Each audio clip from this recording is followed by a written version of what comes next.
بسم اللہ الرحمن الرحیم نحمدہ ونصلی علی رسولہ الکریم اما بعد فاعوذ باللہ من الشیطان الرجیم بسم اللہ الرحمن الرحیم۔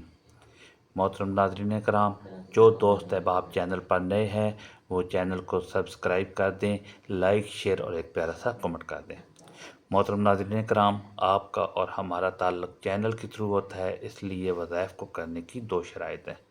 پہلی شرط یہ ہے کہ آپ نے ویڈیو کو مکمل دیکھنا ہے، اس کے طریقہ کار کو سمجھنا ہے، اور دوسری شرط یہ ہے کہ اللہ کے 99 ناموں میں سے کوئی ایک نام کمنٹ سیکشن میں ضرور لکھنا ہے۔ محترم ناظرین کرام، وظیفہ شروع کرنے سے پہلے آپ نے سب سے پہلے تعوذ اور تسمیہ پڑھنا ہے۔ اعوذ باللہ من الشیطان الرجیم بسم اللہ الرحمن الرحیم۔ جس وظیفے کے شروع میں یا جو بھی آپ کام کرتے ہیں اس کے شروع میں اگر آپ تعوذ اور تسمیہ پڑھ لیتے ہیں تو اس کام سے، اس وظیفے سے شیطانی اثرات ختم ہو جاتے ہیں۔ اس کے بعد آپ لوگوں نے کم از کم 70 بار استغفار کرنا ہے۔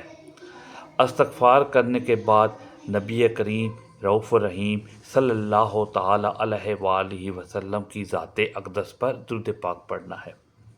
درود پاک آپ کوئی سا بھی پڑھ سکتے ہیں، آپ صلی اللہ علیہ محمد پڑھ لیں، آپ صلی اللہ علیہ وآلہ وسلم پڑھ لیں، آپ صلی اللہ علیہ محمد پڑھ لیں، یا نماز والا درود ابراہیمی پڑھ لیں۔ محترم ناظرین کرام، درود ابراہیمی کی فضیلت بہت زیادہ ہے۔ اس کے بارے میں آتا ہے کہ جو بندہ دن میں کم سے کم 101 بار درود ابراہیمی پڑھتا ہے، اس کے گھر میں کبھی رزق کی تنگی نہیں آئے گی، اس کے گھر میں فاقے نہیں ہوں گے۔ تو ایک بار ثواب کی نیت سے میرے ساتھ بھی پڑھ لیں۔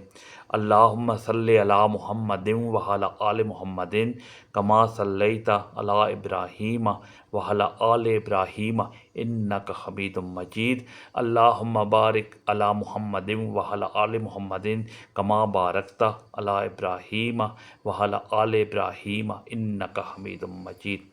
درود پاک پڑھنے کے بعد آپ نے سب سے پہلے اپنے مقصد کی نیت کرنی ہے، حاجت کی نیت کرنی ہے۔ کوئی رزق کے لیے پریشان ہے اس کی نیت کر لے، کاروباری مسائل ہیں، پریشان ہیں، کوئی بیمار ہے، جو بھی کسی قسم کا بھی مسئلہ ہے، مقروض ہے، قرض سے نجات حاصل کرنا چاہتا ہے، پسند کی شادی کرنا چاہتا ہے، تو آپ کا کوئی بھی مقصد ہے، کوئی بھی حاجت ہے، آپ نے اس کو اپنے ذہن میں رکھ کے وظیفے کو کرنا ہے۔ سب سے پہلے نمبر پر بہت ہی خاص صفاتی نام ہے یا ربنا یا محمد۔ یا ربنا کے معنی ہے اے میرے رب، اور دوسرا یا محمد، یہ نبی پاک صلی اللہ تعالی علیہ وآلہ وسلم کا ذاتی نام ہے۔ محترم ناظرین کرام، آپ اس کو تسبیح کے دانوں پر پڑھ لیں یا ہاتھ کی انگلیوں پر پڑھ لیں۔ آپ نے یا ربنا یا محمد کو ملا کر پڑھا تو یہ ایک بار ہو گیا، یا ربنا یا محمد کو ملا کر پڑھا تو 2 بار ہو گیا۔ اس طرح آپ لوگوں نے اس کو 21 مرتبہ پڑھنا ہے، 21 ٹائمز یا ربنا یا محمد کو پڑھنا ہے۔ ہو سکے تو پاس پانی رکھ لیں، چینی رکھ لیں، اس پہ بھی دم کرنا ہے، اور پھر بعد میں آپ وہ پانی پی لیں۔ اس کے بعد اللہ پاک کا دوسرا نام یا لطیف ہو۔ یا لطیف ہو آپ نے پہلے بھی کئی وظیفوں میں کیا ہوگا، لیکن جو آج آپ کو عمل دے رہا ہوں، جو آپ کو عمل بتا رہا ہوں، اس کی برکت بہت زیادہ ہے، اس کی فضیلت، اس کے فضیلت و برکات بہت زیادہ ہے۔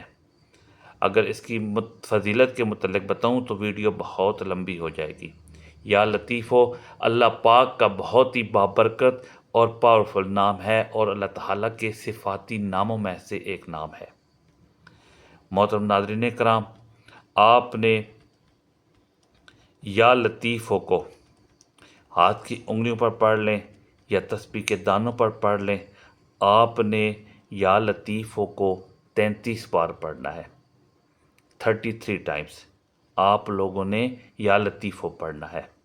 اس کے بعد پھر آپ لوگوں نے کیا کرنا ہے، اس کے بعد عرش اعظم پہ لکھے ہوئے یہ کلمات ہیں، اور یہ نبوی اعمال بھی ہیں۔ آپ نے پہلے بھی بہت بار یہ نبوی نسخہ پڑھا ہوگا، کیونکہ یہ عرش اعظم پہ لکھے ہوئے ہیں کلمات، اور یہ دعا کوئی عام دعا نہیں، یہ دعا نبی پاک کے جد امجد یعنی کہ حضرت محمد صلی اللہ تعالیٰ علیہ وآلہ وسلم کے دادا امجد حضرت ابراہیم علیہ السلام کے کلمات ہیں۔ فرشتوں نے تلاوت کرتے تھے۔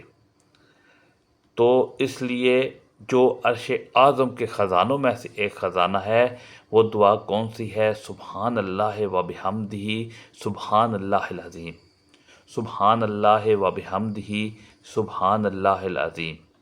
جو شخص چاہتا ہے کہ اس دعا کو میں ڈائریکٹ اللہ تعالیٰ تک پہنچاؤں، درمیان میں کوئی نہ ہو، تو یہ دعا ڈائریکٹ آپ کی عرش معلیٰ پہ اللہ پاک کی بارگاہ میں پہنچ جاتی ہے۔ تو جو بندہ اللہ تعالیٰ سے ڈائریکٹ اپنا رابطہ مضبوط کرنا چاہتا ہے تو وہ اس دعا کے ذریعے وہ اپنا رابطہ اللہ تعالیٰ سے مضبوط کر سکتا ہے۔ محترم ناظرین کرام، یہ تیسرے نمبر پر دعا ہے سبحان اللہ و بحمدہ سبحان اللہ العظیم۔ اس کو آپ بآسانی پڑھ سکتے ہیں اور آپ نے اس کو 100 بار پڑھنا ہے، ایک مکمل تسبیح پڑھنی ہے۔ اگر آپ کی 100 پریشانیاں بھی ہیں تو وہ حل ہو جائیں گی۔ اس کے بعد چوتھے نمبر پر جو آج کا آخری عمل ہے، جس کے بغیر یہ وظیفہ نامکمل ہے، اب آپ لوگوں نے آخر میں کیا کرنا ہے؟ آپ لوگوں نے آخر میں اپنے سیدھی ہاتھ کی مٹھی کو بند کرنا ہے۔ اپنی مٹھی کو بند کریں اور جس کو اپنے قابو میں کرنا چاہتے ہیں اس کا تصور کریں، اور آپ لوگوں نے 3 لفظ الف لام میم کو پڑھنا ہے۔ الف لام میم یہ لوح قرآنی ہیں۔ جیسا کہ میں نے آپ کو بتایا کہ یہ لوح قرآنی ہیں، یہ وہ کلمات ہیں کہ ان کو پڑھ کر کچھ بھی مانگا جاتا ہے، کیونکہ یہ رب کا راز ہے، یہ روحانی دروازہ ہے، یہ نورانی الفاظ ہیں، اور یہ سورہ بقرہ کی پہلی آیت ہے۔